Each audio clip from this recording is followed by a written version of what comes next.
Citi Prime News at 12 midday. Update you on all the running stories and connect you to the newsmakers. Citi News.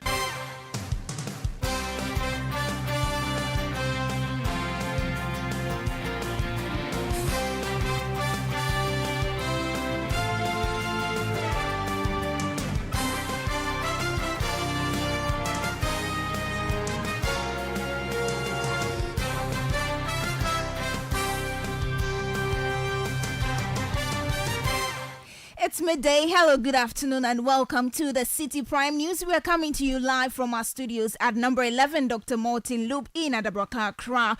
My name is Ajwatin Krama Domina. Coming up, NDC Member of Parliament for Esutifi South, Collins Dauda, granted bail after police arrested him for his alleged involvement in chaos at a voter registration center. Currently, he's on bail. We are calling on them to focus on arresting the real perpetrators of that chaos, the NPP hoodlums and bandits. They were led by a known NPP bandit called Anointing.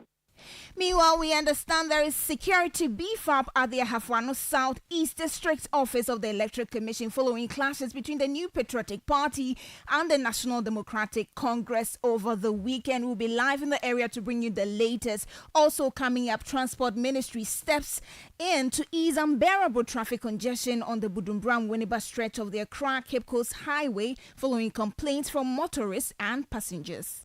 What is happening at Budubram now is the excavation for the construction of an underpass at Budubram. In doing that, the contractors needed to excavate the main road in order to create the underpass. Still in this package, minority in parliament laments inability of government to give clear timelines for honoring one student, one tablet promise.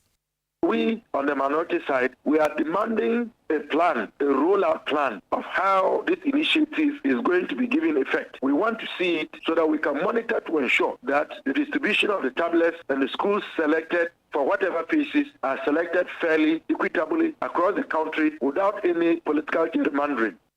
And later, Citi TV and Citi FM celebrate mothers at a special Mother's Day event as part of the Family Month series. I feel happy. My son have done a great thing. It surprised me. And this month too is my month. It's my birthday. My birthday is 17th May. So today, I'm enjoying my birthday already. Stay with us for details of these and more stories coming up in the next half. Remember, the bulletin is live around the globe on citinewsroom.com. On Facebook, we're on Citi 97.3 FM. Across the country, we are live on a number of affiliates in the Upper West region. You can find us on Tumpani Radio 88.5 in Nadoli, Jirapa 96.1 FM in Jirapa. In the Upper East region, Recast 92.1 FM in Bongo Namo. In the Northern region, North Star Radio 92.1 in Tamale. In the Northeast region, you can find us on Nobia 98.1 FM. In the Western region, Beach 105.5 FM. Ashanti region, Focus 94.3 FM, Orange 107.9 FM. In the Volta region, Sela Radio 97.1 FM, Holy FM 98.5, and in the Savannah region, Kasha 99.5 FM. Please stay for details. Citi Prime News at 12 midday. Update you on all the running stories and connect you to the newsmakers. Grateful you could join us this afternoon. Let's begin with the EAS's voter registration exercise because the Member of Parliament for Esutifi South, Collins Dauda, has been granted bail after he was arrested for his alleged involvement in some disturbances at a registration center on Saturday, May 11, 2024. A statement by the police over the weekend indicated that the NDC MP was detained in connection with a recent disturbance during the limited voter registration exercise in Kukwom in the Ahafu region, where one person was injured and subsequently hospitalized. But leadership of the National Democratic Congress has stated that the Member of Parliament committed no crime in the disturbances which ensued. Communications Officer for the NDC, Sami Jemfi, condemned the arrest and urged the police to focus their efforts on apprehending the true perpetrators of the disturbance.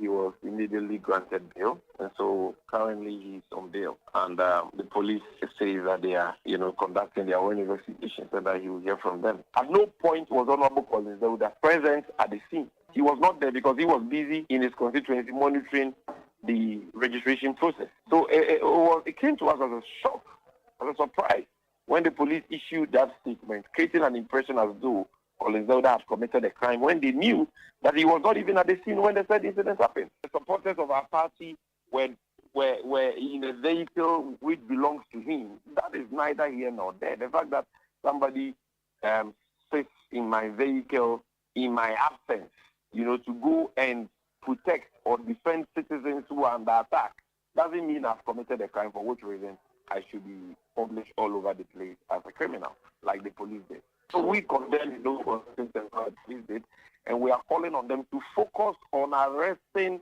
the real perpetrators of that chaos, of those criminal actions. The NPP hoodlums and bandits, they were led by a known NPP bandit called Anointing. He's a notorious guy in the area. Everybody knows him. The police knows him. And in response to the Electoral Commission's acknowledgement of errors in the publication of figures recorded during the limited voter registration exercise, the NDC called on the Electoral Commission to be vigilant in preventing such mistakes in the future. It is also refreshing that the EC has accepted correction in good faith and have rectified the errors. But the errors are becoming one too many, and the EC must put a stop to that. It does not engender confidence in our electoral process when the electoral management body continues to make such palpable errors, which should be obvious to a kindergarten student. This is basic arithmetic. Don't we have competent persons at the Electoral Commission who can do simple 1 + 1? Don't they have a calculator? Why are we having this repeated, incident, this trend of, false arithmetics and falsified figures being published by the electoral management body? The EC is a very important institution, and therefore, whatever they put out must be checked, double-checked, proofread, or they must do a thorough job before they put out official statements. Well, you have Sammy Jemfi. He's the National Communications Officer of the National Democratic Congress. Still on the ongoing limited voter registration exercise, security has been beefed up at the Ahafo South District Office of the Electoral Commission. Let's go onto the phone lines and speak with Ashanti Regional Correspondent Hafiz Tijani to tell us more. Hafiz, good afternoon. What has necessitated this security beef up? So this follows an incident on Saturday where some members of the NDC and MPP clashed, resulting in injuries sustained by 3 persons who were treated and discharged but are still recovering. So when you come here, the police had brought in a water cannon and another vehicle on standby, and police officers are manning the district offices of the Electoral Commission. There are also officers on patrol from the visibility unit of the Ghana Police Service who are also stationed here. I have seen about 5 police officers and 4 motorbikes, and also the water cannon and another vehicle on standby. So there's calm here so far. Since morning, we are told the electoral officers are going about their normal duties. The registrants also here are seated in the queue and they are going through the process. But currently there is a dissect meeting of which the parliamentary candidates of both major parties, the NDC and the MPP in the constituency, have been invited by the District Security Council as a way to avert a possible future clashes or disturbances before the exercise will even come to a close. So far, the meeting is underway and there's come here at the registration center.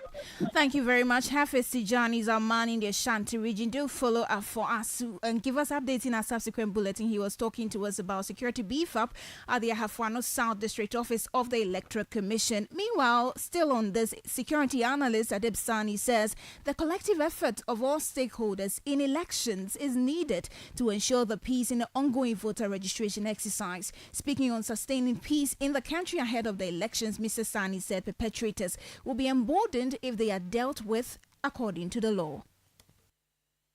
What we are witnessing now is a stark reminder to the fact that we are not necessarily there democratically.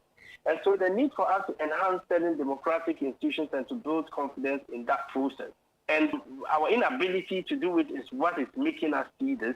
And if care is not taken, this will only be a dress rehearsal to worse things that might happen come this election. In that whoever is involved in any form of confusion or chaos during this exercise, whether directly or indirectly, an oblivion of the person's station in society, whether he is a politician or an average Joe person like myself, should be held to account as a deterrent. Others feel by nature of their status in society, they can do as they wish and nobody holds them to account. Well, Adib Sani also called on the Electoral Commission to build the trust of all stakeholders to avert tensions. Electoral Commission needs to be mindful of the fact that confidence in their outfit capacity and capability to organize a free, fair, credible election is key. If they don't build that confidence, trust me, they can organize the best election in the world, but because of the lack of confidence, people would have reason to complain that something is amiss. So confidence building is extremely key. The Peace Council should work collaboratively with PSOs and NGOs, so we are able to build the peace and not to keep the peace. And let the people understand that politics is a battle of ideas, not a battle of models. You heard a security analyst, Adib Sani. Away from that, the Director of Business Operations at Dalex Finance, Joe Jackson, has chastised the presidency for the appointment of a parliamentary candidate of the governing New Patriotic Party for the position of Managing Director for the National Investment Bank. Tinubu Akodia Fukuo, who is the NPP parliamentary candidate for Manson Kwanta, was recently appointed MD of NIB, raising concerns from some civil society groups and the opposition National Democratic Congress. Reacting to the appointment of the new MD of the bank, economist and director of operations at Dalex Finance, Joe Jackson believes the new MD cannot handle the day-to-day activities of the bank and his parliamentary ambitions. In another month or two, the election campaign will go into full gear. Will he be able to apply himself to the demanding requirements of being a CEO of an important bank in Ghana, and the equally demanding requirements of campaigning in an election? I don't know. In fact, I dare say I don't think so.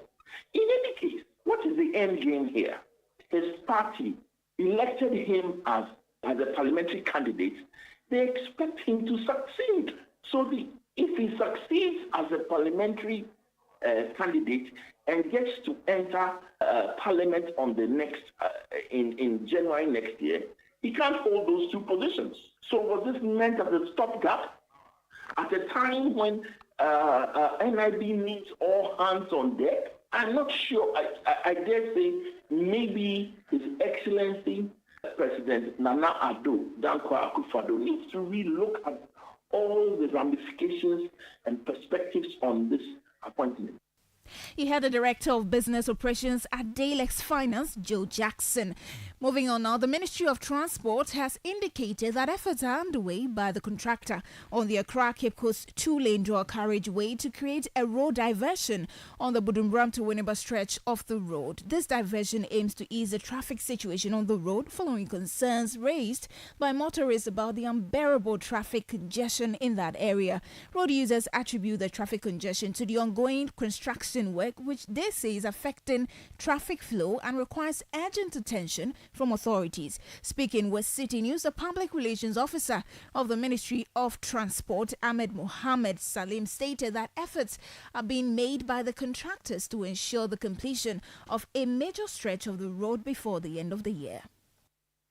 What is happening at Budumbram now is the excavation for the construction of an underpass at Budumbram. In doing that, the contractors needed to excavate the main road in order to create the underpass. They decided to excavate section of the road unfortunately, they met huge rock at the bed of the road. The length of the rock is very long, and so that changed the plan whereby they have to excavate that whole stretch in order to be able to blast the rock and then do their work. And so that has caused a bit of traffic.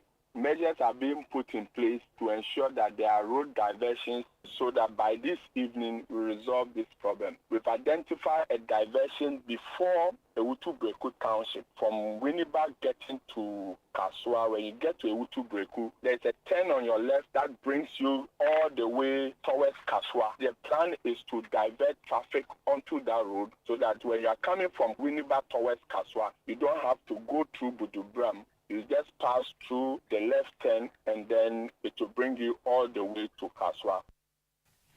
You heard the Public Relations Officer of the Ministry of Roads and Highways, Ahmed Mohammed Salim. Meanwhile, the Railway Development Ministry has reviewed plans to link the Tema-Mpakadan railway line to Accra to aid access to transportation and increase public interest in train transportation. In 2019, the Minister for Railways Development, Mr. Jogate, assured of completion of the Tema to Mpakadan railway line after ongoing review for several reasons. Now, speaking on the City Breakfast Show with host Bernard Avle, a technical advisor with the Railway Development Ministry, Kwabena Osei-Bonsu, emphasized that the railway line was situated ideally to be a link to many other towns and even neighboring countries.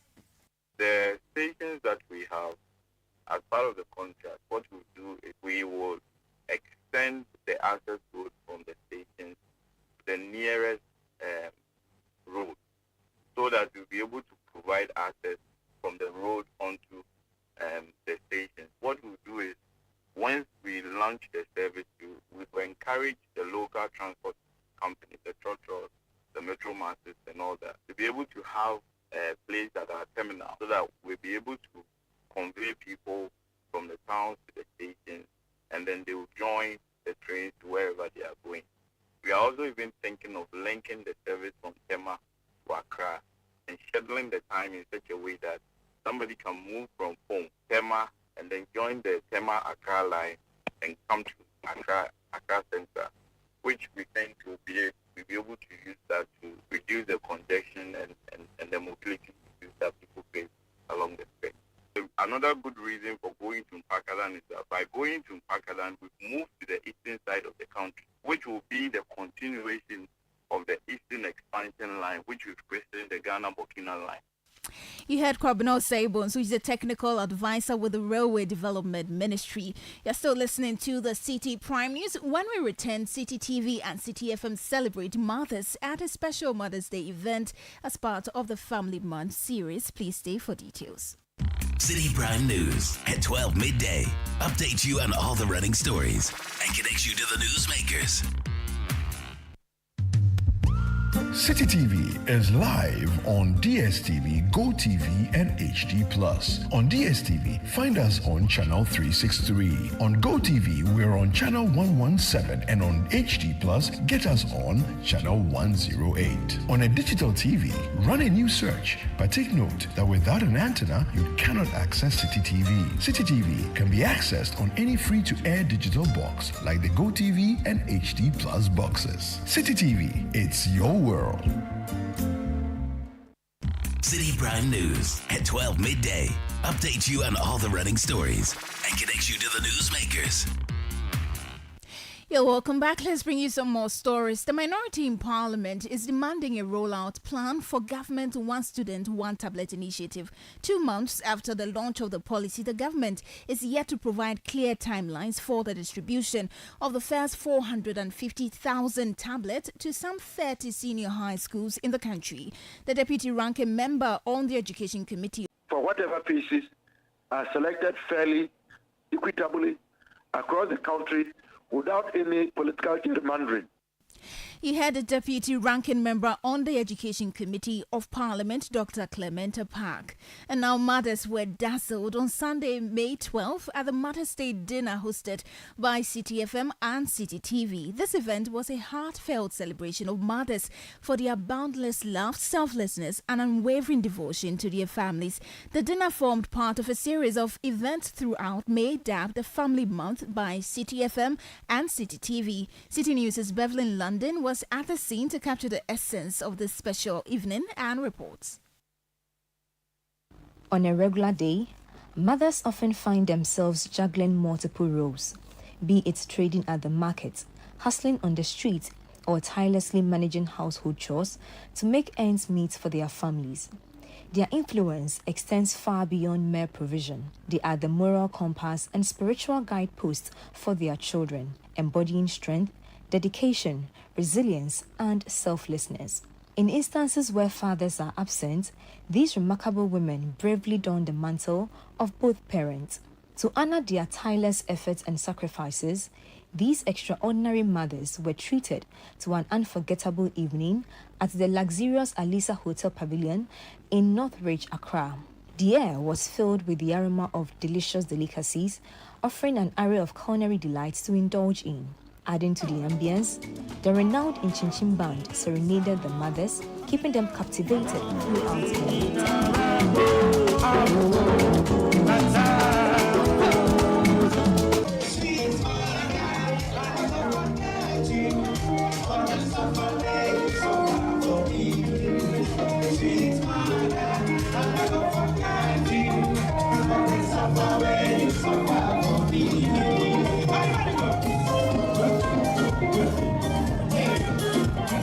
For those fortunate enough to partake in this special occasion, it was a small yet meaningful gesture of gratitude for the countless sacrifices their mothers have made to provide them with a nurturing upbringing. She is somebody who has worked at home all her life. She's a seamstress. She doesn't go out much apart from her church activities. She's with the Ebenezer Methodist Church. So it's all church activities. From Christ Little Band to a prayer meeting of a sort. So I felt that a program like this will lighten her up and make her happy as well. Every year we celebrate her. This year I wanted to do something different. And we thought we always give her things. But as she's aging, she would, experiences are becoming more important to her. What can we buy that she doesn't have already? So I heard this on the radio. I called up my siblings and asked what they thought. They were in agreement. So we told her that to make sure that she doesn't have any plans for the day so we can bring her over. They are very special to us and we appreciate them so much. We always say that to them. They are aware of that. And when we look at the sacrifices they've done for us to be where we are today, we are most grateful. And there's something we feel we can do to make them happy. And I can see they're really happy. With these few hours, I can see that they are happy. Children also shared traits about their mothers, expressing the deepest gratitude for their love and sacrifices. She's the one who will go all out and say, look, there's a teacher here who can support you. There's a class here that you need to attend in order to be the best in a particular subject. So that is one of the things that I will remember her for. My dad will do everything regular that's supposed to be done, pay fees and do everything. But my mom is the one who will go a little extra. The things that will get others down, to cry, to give up, she would say, God can do it. And so she's a very prayerful person. And I believe it's what sees her through. Because over the years, we've had a lot of challenges growing up, ups and downs, things coming up and going. My parents, they are missionaries. So being on strange land, not knowing anybody, how they've been through life. But my mom's strength has really seen us through. My dad will tell you, but for him alone, maybe he would have given up. My mom and my mother-in-law, they are so caring. You know, they always feel for you.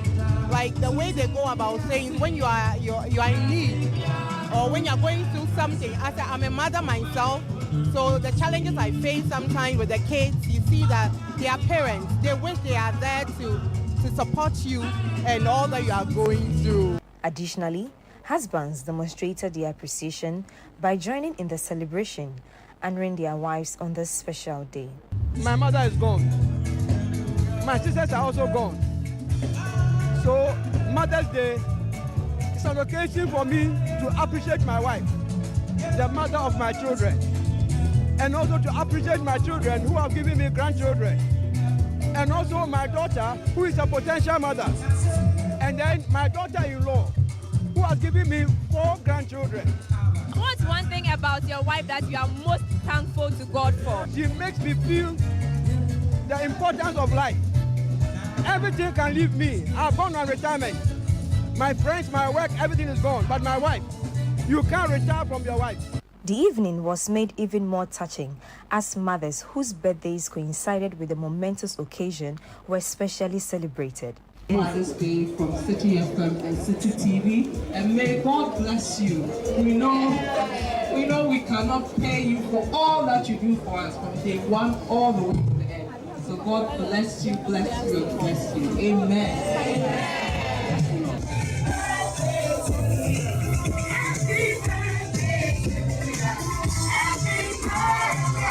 The overwhelming emotion of gratitude and appreciation moved many of the mothers as they blessed their children for this touching tribute. I feel happy and want the best mother for my son, because my son have done a great thing. It surprised me. And this month too is my month.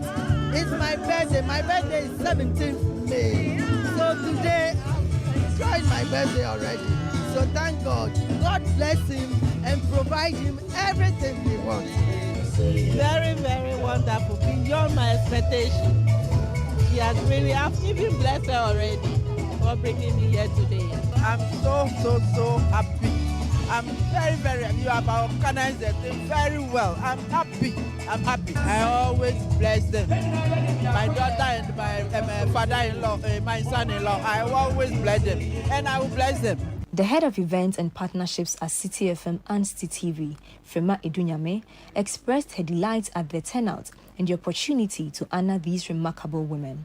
This is what we set out to do, to give our mothers a great experience, to let them know that we truly appreciate them and we love them so much. And for all their sacrifices, we acknowledge, and we may not say it often, but we really do love them. And so we are excited, and we want to believe that we've been able to put smiles on the faces of the mothers here. So yes, this is what we wanted them to have. Citi FM and Citi TV's Mother's Day dinner was sponsored by GTP, Dano Milk, Verve de Vinay, and Long Mountain. It has been an evening filled with love, appreciation, and honor. These exceptional mothers have received the honor they deserve from both their children and spouses. If you miss the opportunity to honor your mom this year, stay tuned for next year's opportunity to do so. Reporting for Citi News, Berlin, London. Before we go, President Akufo-Addo has described the achievements of his government in providing infrastructure for the judiciary as unprecedented. The president made this known at the opening ceremony of the 2024 Africa Conference of the International Association of Women Judges. The conference is on the theme, The Role of Women Judges in Combating Negative Cultural Practices in Contemporary Times. President Akufo-Addo notes that investing in infrastructure for the judiciary is key to attaining the theme of the conference. Indeed, since my assumption of office in 2017, my government has made unprecedented progress in the provision of court buildings and residences for judges around the country.